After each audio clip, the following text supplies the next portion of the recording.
Здравейте, приятели на Спорт Течето Горя. Отново любимото дуо Шак и Коби на канала са заедно, за да обсъдиме как беше изминалата седмица в ЦСКА, какво се случи, а, какви интересни неща се случиха по-скоро. Не какво се случи. Интересни неща се случиха, контроли, трансфери, общо взето имаше много теми и затова днес съм поканил така любимия ко-водещ на цял Северозапад, Денката, да ми помогне да разгледаме общо взето как мина седмица в ЦСКА, как стоят нещата към днешен ден и дали наистина има някакъв прогрес, който феновете искат да виждат. След тия уводни думи, направо към него. Добър ден, господин. Добър ден на теб, на зрителите на канала ти. Ами, интересна седмица беше като цяло за отбора. М, Ако трябва да мъкна до някъде с всичките неща, които се случиха, изненадите, които се случиха с неща, защото никой не очакваше, може би, една новина, защото никъде не циркулираше из пространството и ще стигнем до трансфера на Цварц. Но наистина в Именно, да. Ще клуба стигнем, да. Но наистина за мен в клуба в момента се работи доста добре и не прибързват с трансферите, както се правеше в миналите години, просто само за да се привлече някой. И според мен тук наистина се търси качество и подсилване наистина с футболист, който да внесе класа с самото идване, не с чакане да се разигравате първо Добре, при нас. така ли е, че си започна тази тема?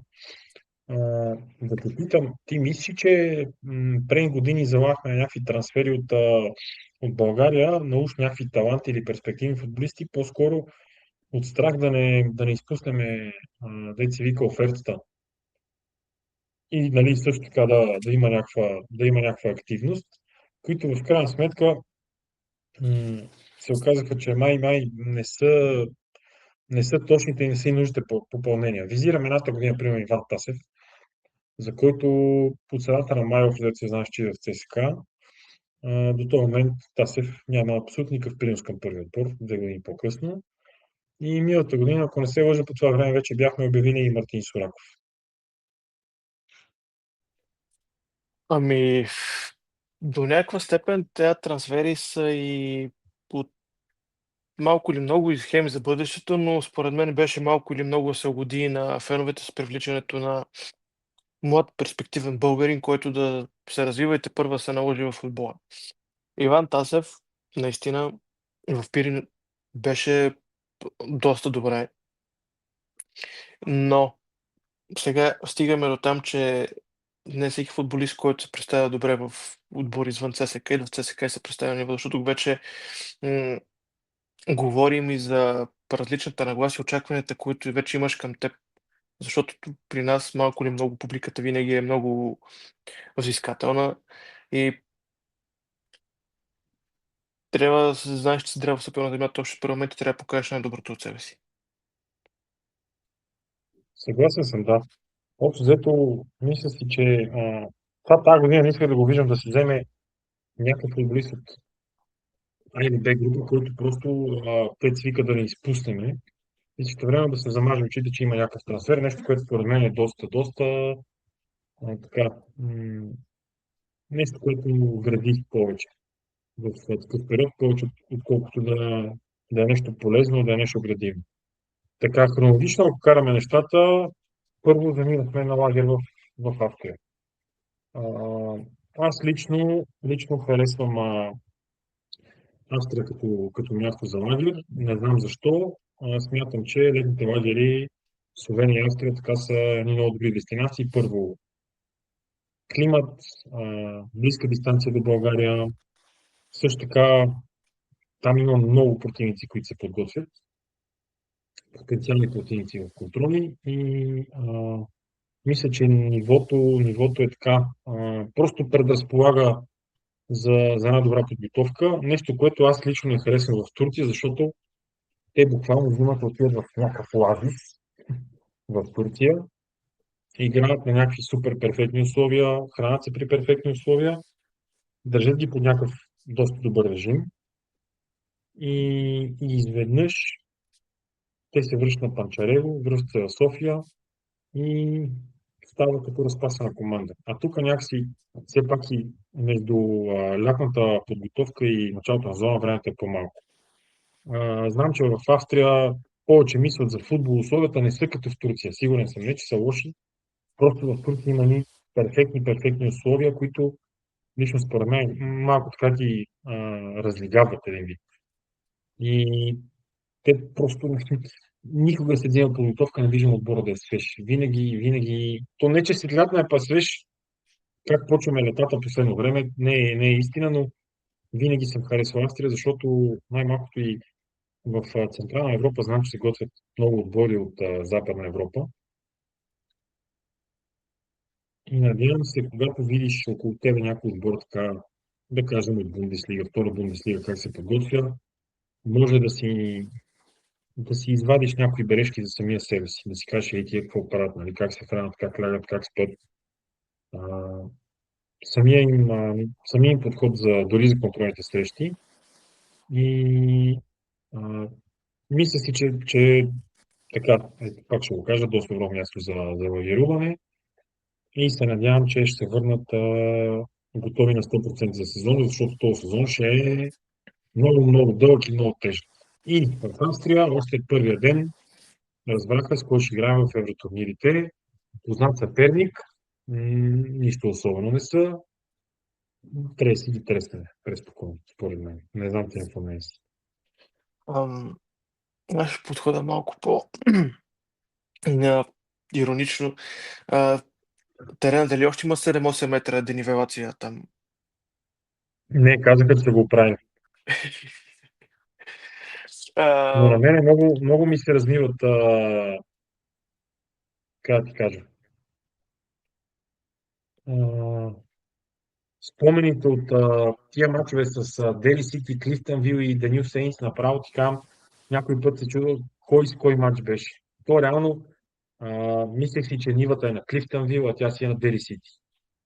Мислех, че Дели Сити сме ги били 3-0, ние бихме Данил Сейнс 3-0 нали, тогава, защото и двата отбора много се мъчихме и почнаха след 70 да вълят голове, но пък един случай валяха 3, а този път един гол на Иван Стоянов в първия матч и 1-1 във втория, което нали, тогава по радиото споменаха за тази денивелация, аз не вярвах, че е възможно.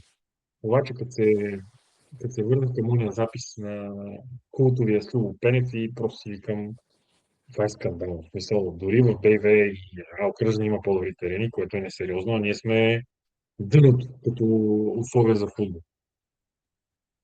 така е. А, за мен просто отбора трябва да подходи сериозно, не трябва да подценяваме този съперник.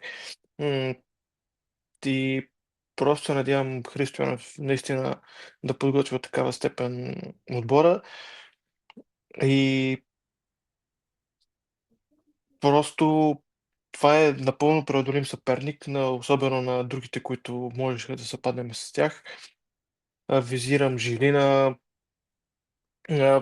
румънски съперници, които са най-неудобните, които могат да ни съпаднат в първите кръгове, защото Много са криви. Винаги са ни били много криви тия румънци. Дери Сити заедно с Алумини, според мен бяха двата най-удобни съперника, които можеше да ни се падне някой от тях. И мога да кажа, че за първи път доста време наистина имаме късмет с жребия. Да, и честно, стила на Дели Сити не предполагате да играят някакъв футбол. В смисъл, знаеш в този регион общо как се играе. В смисъл, като изключиме Висшата лига на Англия и Чемпионшип, всичко останало е просто някакво ръгби. В смисъл, в цялото ми уважение дори към шотландците, но тяхното първенство не ми прави кой знае какво впечатление. Да, в отделни периоди Селтик и Рейнджърс са били силни в Европа и са показали малко по-така комбинативен хубав футбол, но като цяло едно кюскане нагоре, физически сблъсъци и си мисля, че ако си играме нашия футбол, те няма да имат отговор на това нещо. По-бързи, по-скъпи, по-добри сме от тях, но трябва да се подходи професионално, разбира се, защото след това дебне Карабахчето, което, както всички знаем, е доста опасно. Така е. Но да коментираме при евентуалното отпадане, ако отпадне модели, Не, се срещаме. не, не искам, не искам. Просто не ми Риек, се мисли. Риек. Сега, аз може би това, което ще кажа, но за мен ЦСКА има по-голям шанс срещу Карабах, отколкото срещу Риек. Да, и аз си го мисля също. Не знам защо. Хърватите си криви, балканците ще играят с нощ между зъбите със сигурност.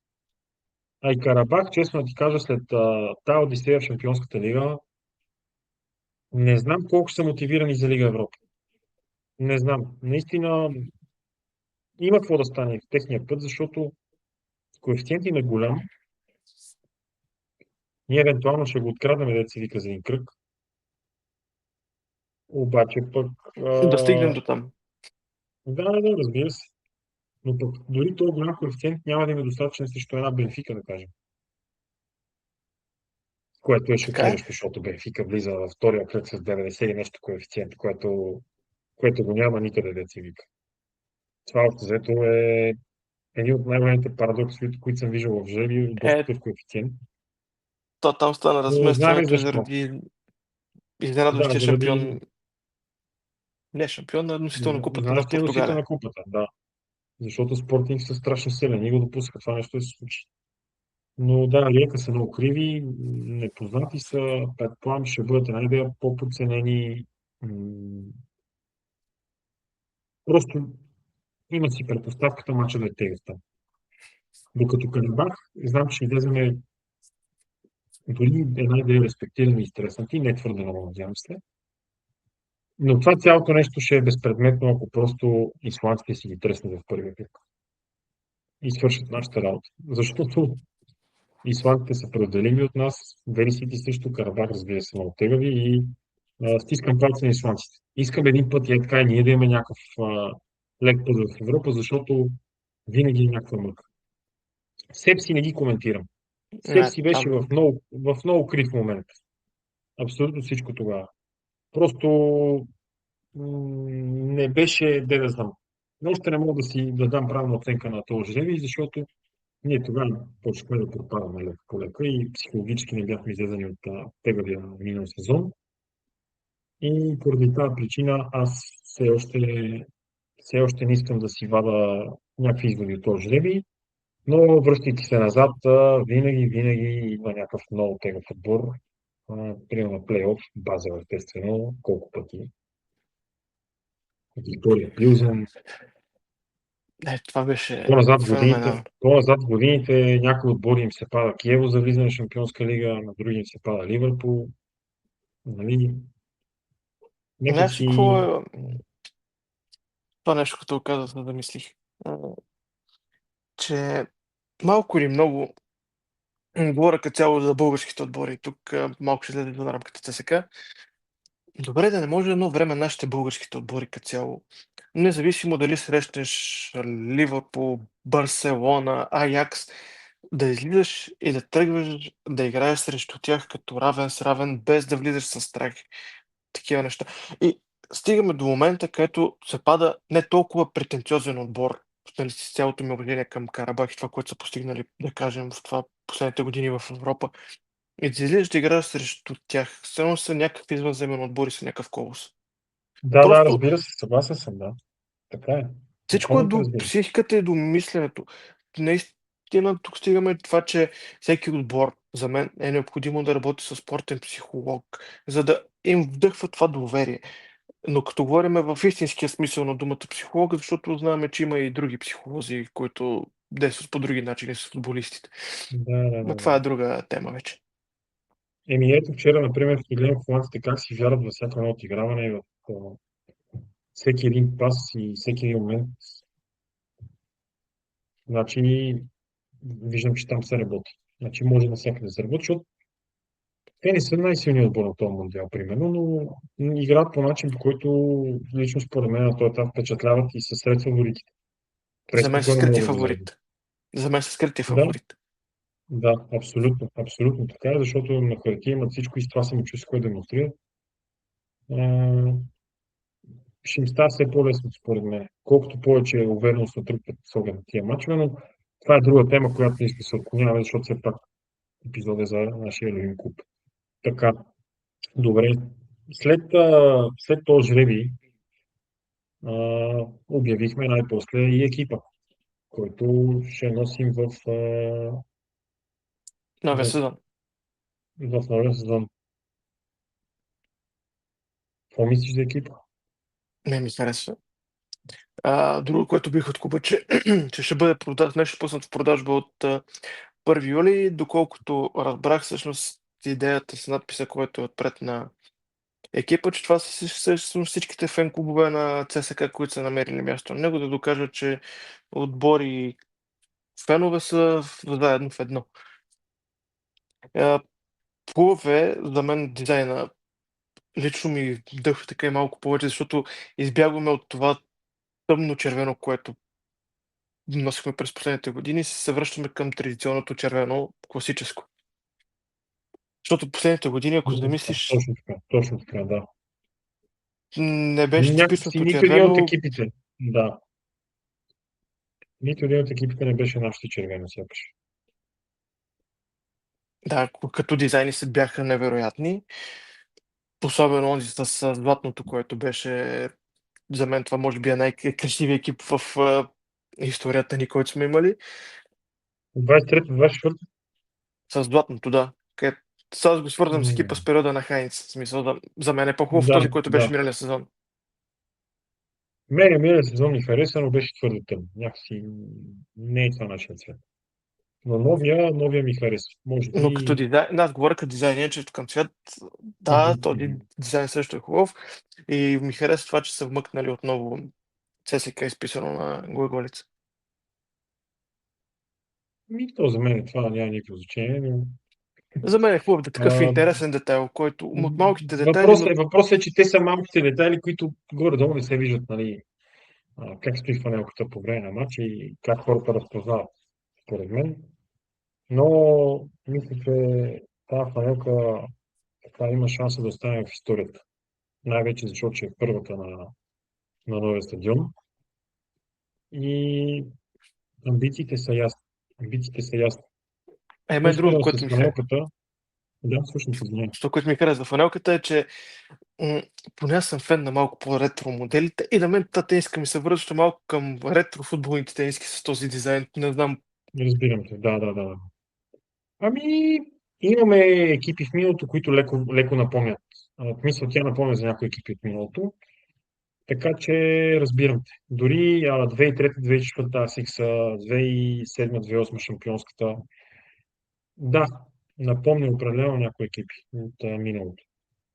Така, успоредно с екипа, няколко часа по-късно, час-два може би, беше представен и а, танка от Локо Пловдив, Цварц, който мисля, Животното. че просто ще ги носи по двама на гръб и ще къса мрежи. Такъв бик ни трябваше, честно да ти кажа.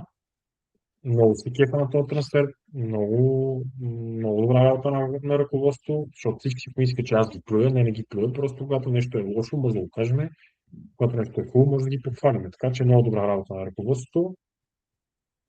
Справиха се отлично тук, адмирации и просто той вчера в контролата не че отбеляза кой знае какъв гол, но демонстрира самочувство, което искам да виждам от един централен нападател, просто да вика да пука от всекъде. Как се казва, той освен гола имаше още две ситуации, в които можеше да подбележи. Едната имаше засада, нали, но беше фантастичен удар и постирането му. И другия удар беше подъгъл, който мен ми хареса, че точно както кажеш, има това самочувствие да го пробва. Да, топката излезе в аут, но ние си казваме, ние последните години, ако замислиме, дори Питас, дори Годой не са пробвали, примерно, удари от такава позиция и се търси винаги комбинативност, която да ги изкара очи в очи срещу вратари. Което, Да.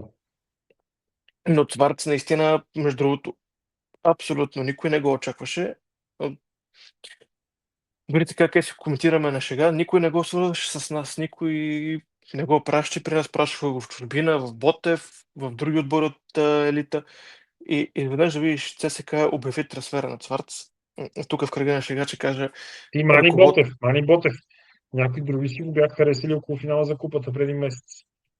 И се бяха Да, надъхали, че може да го вземат те. Нали, знаем за кои говорим. да. И веднъж го виждаш това нещо. В този късен час и си мислих тук, че най-вероятно са чули с Гриша Ганчев, защото той обича по това време да обявява някой път новини и Да, трансфери. верно е. Бяхме забрали как се работи там. И От 1 до 10 как би оценил този трансфер? ами, принципно не искам да давам големи очаквания, защото винаги, когато давам някакви очаквания към даден футболист, те се провалят. Но за мен като трансфер, Десетка. сигурно се Деветка минимум. десетка. Минимум.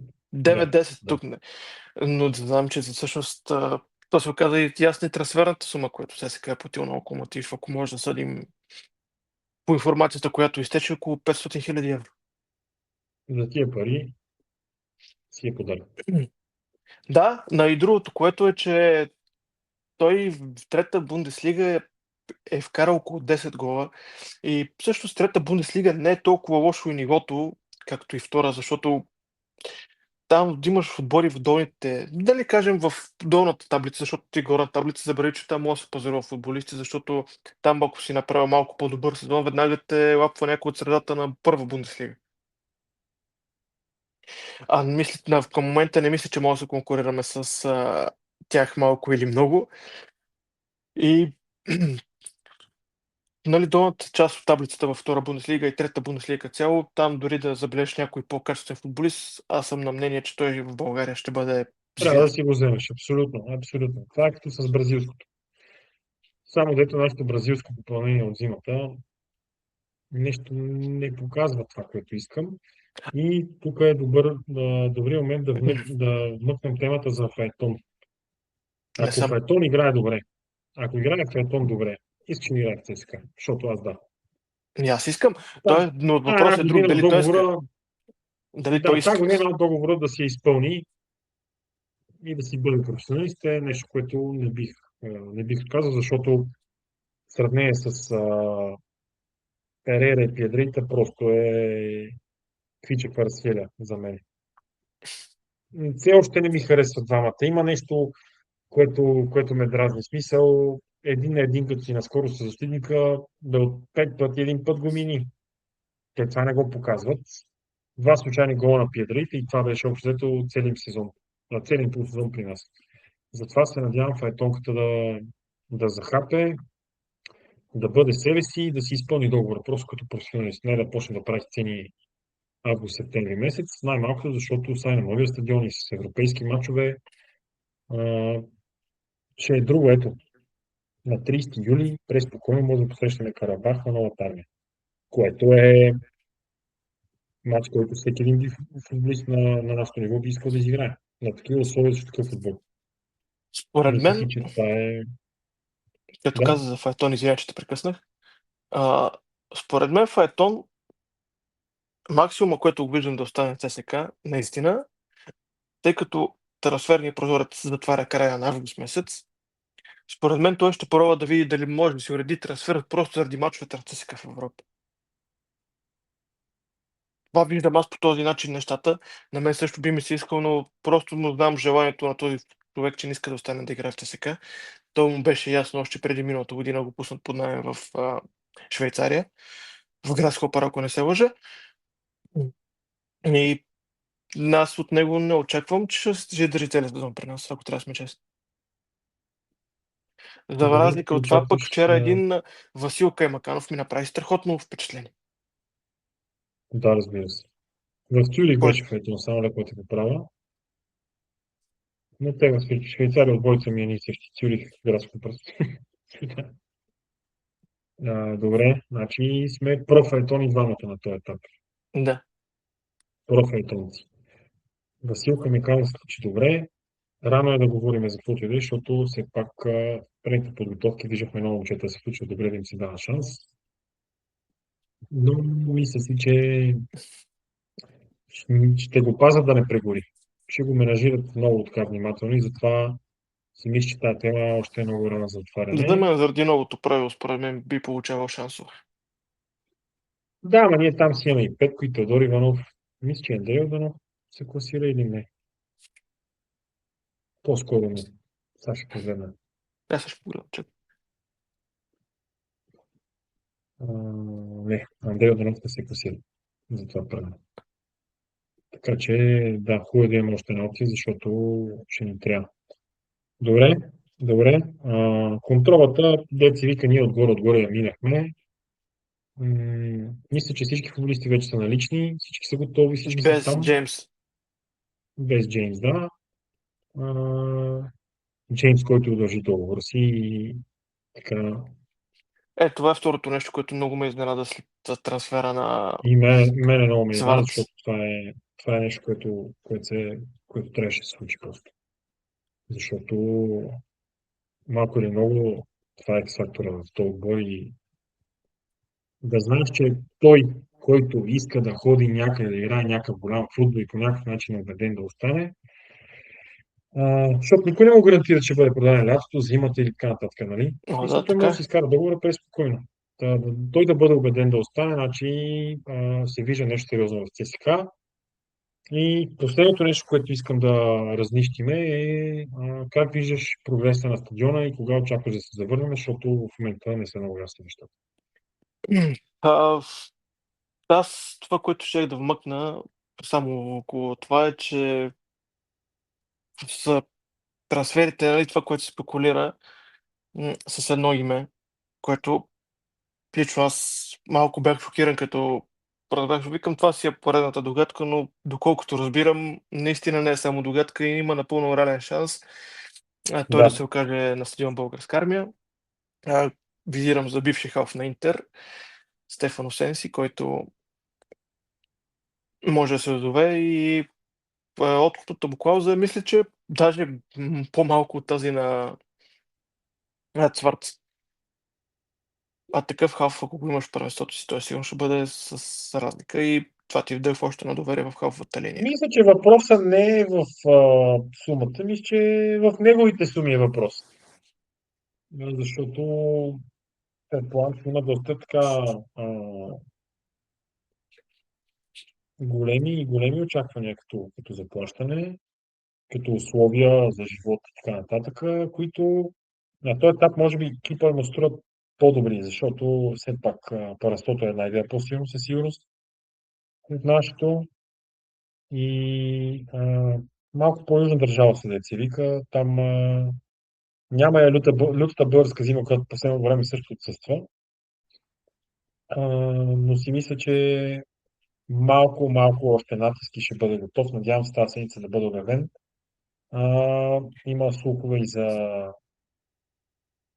Ерик Меса за от Студентес. точно така, за Меса от Естудиантес, който ми струва на хартия много класно изпълнение и ще така запълни според мен в момента най-болната зона. Защото Пастор не е футболист, който няма грешки в играта си. Мартин Стойчев преди 2 години, когато го гледахме така с една група хора в първите мачове с ЦСКА, си викахме повече пенсионира Торица и то какво стана? Тежки Той се, контузии и от та тогава контузията го съдето. пенсионира него, да. Да, надявам А, се да покаже някакви игри и да влезне в някаква ти форма, която да е. каза Пастор. Ти каза Да. Пастор, но само ще кажа, че нямаш право дори в контрола, въпреки че е контрола, нямаш право да отиграваш топката по такъв начин. Точно, да, разбира се. Това е една грешка в изнасянето, който той я носи цял сезон. И която непрекъснато се забелязва у него. И много често така подава, че хем я губи, хем вече се е юрнал напред и зоната е оголена и с едно пресичане човека е елиминирал двама наши. И това е главоболие, което не искам да го да си го причиняваме. Добре. Последен въпрос имам към тебе. На този етап с наличните футболисти искаш ли да направим една линия вторка за първите мачове на ЦСКА? С предполагаемите трансфери, които ще се осъществят или без тях. Без тези предполагаемите, защото няма нищо сигурно. Добре, то е с наличното в момента. Да, с наличното в момента. Как виждаш състава? Схемата 4-1-4-1, 4-3, тя е една и съща. Не мисля, че Янев ще я пипа. Лапухов. Вратаря е ясен. Добре, десния бек на... Лапухов. Не мисля, че на този етап Да, ни е ясен също в Пастор. да. А, тук вече се За колебая защита. второто, но бих заложил между другото, въпреки че имаме наличието на Делова, между другото Лапения не знам защо продължава да бъде в отбора, но Теодори Лапения, Факундо. аз отивам и с на гръб го нося там към Кордоба, Елче, Валядолид, който иска да си го взима. Аликанте, Маликанте, просто не искам да го виждам. Но Теодори Факундо. За мен Теодори тази двойка Факундо, не трябва да се пипа. абсолютно. Защото най-вече заради правилото, може би Теодор ще е най-така човек, който най-често ще получава шансове от българите в състава. Левия бек, Мар... безспорно, Мартино. номер едно. Да. Тройката в средата. Жордано, ето, И Жордал е то и най-вероятно ще си бъде Ебон. Макар, че и ми аз се така иска мисля. да виждам там Каймаканов или Петко, но И трудно. наведи се изкава. Ебонг е много класен футболист. Той, а, Тоест, между ако другото, му гледаш изявите, за мен е по-хубаво той и Жордал да сменят позициите. Защото за мен Ебонг принципно винаги е бил класическия номер 6, докато Жордал е по-такъв разчупен, пробва едни удари повече, които ако игра малко една да, идея бе, ама по-напред, може да има повече. Жордал се чувства, той се чувства много комфортно да е човека, който пробива линията с пас, с дрибъл, нещо, което е Бонг, не го виждам сякаш няма смелостта да го направи това нещо. Защото много често играе на сигурно и така има някаква дефанзивна мисъл, по-скоро да запази притежанието напред, колкото да пробва нещо креативно, което аз лично бих искал да видя в неговата игра. Но си мисля, че е достатъчно стабилен това да е тройката, така или иначе. И минаваме към тримата напред. Така. Почваме от дясното крило, защото мисля, че горе-долу на този етап няма въпроси, няма дебат. Мохамед Брахими, 100%. Сигурно да. Между другото, Да. като опция, той е опция за десен бек. За мен за бих казал, че за мен ще бъде по-успешен и от Пастор. По принцип го има в карта и това нещо. Но нека го сложим на дясното крило, защото не мисля, че ще се правят рискове, ще поемат рискове с европейските мачове. Да, така е. Да, аз бих си Добре. наложил отпред Цварц. Чакай. За десерт. Лявото крило. Файтон. Файтон. И аз съм за Файтон, защото писали ми от експеримента, пика си го дойде да играят заедно. Искам да си видя класическо крило там. Файтон. Готов, свеж, напомпан след целия сезон в Швейцария. И остава въпросът централен нападател. Цварц. Цварц, добре, и аз бих заложил на Цварц, обаче останалите двама, какво ги правим? Кой продаваме от тях? Годой. Според мен Годой е път. Да продадем го дори. Според мен това е напълно реалистично да се случи. За какви пари мисля, че мога да излети го дори? 2 или 3 милиона със сигурност. И аз мисля, че за поне 2-2,5 милиона евро мога да излети, обаче пък Другото, което се чуди е Питас, тъй като Питас е вече нали, малко по-възрастния и според мен ще пробва да му вземат каквито пари могат преди да му и аз така нали, си да мисля. почва. И аз така си мисля, защото много бързо да го една година го дори. То не, че пита си има 2 години, не? По-скоро си мисля, че Годой ще остане и пита ще бъде продаден, защото по-ниска цена и ако се продаде Питас, няма да има чак толкова лош отзвук, колкото ако се продаде Годой, защото Годой е доста котируем. М, Доста конвертируем, извинявам се. Доста конвертируем. Има ни 2,5-3 милиона евро в себе си и една такава сделка може да разлая вече вика кучета, така че сме продали такъв футболист по такъв начин. След само една година, дали сме напред, дали сме назад от този трансфер, няма да се знае. И просто си мисля, че става твърде тясно за тримата.